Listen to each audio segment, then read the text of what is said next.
So hiyo kitu it's traumatizing.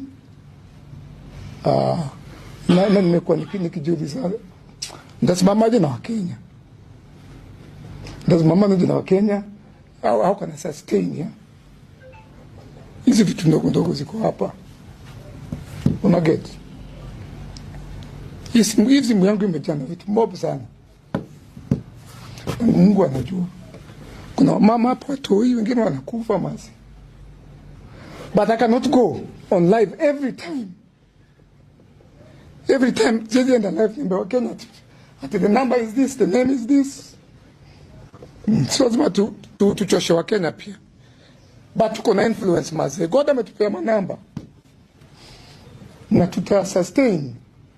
Imekuwa ministry sasa mazi, imekuwa kitu God amepea kumondi ya. Na mkiona maze, ukiona maze na get emotional. Siku moja maze watu wa media mchukue phone yangu mkae nao 6 hours. Mgo through it maze.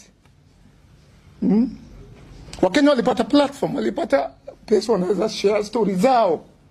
Walipata kwa sisi imekuwa bridge. So mamada wamepata place wanaweza kamkulia. Ni hapa hivi. Kuna zile ndawaambia juu nataka mamita, sijui India.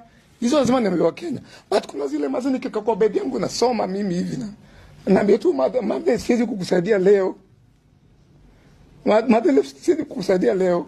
But pigie Wednesday kuna job, kuna comedy na kufanya ama kuna deal nimepata nikumbushe nimesema namba yako. I send them.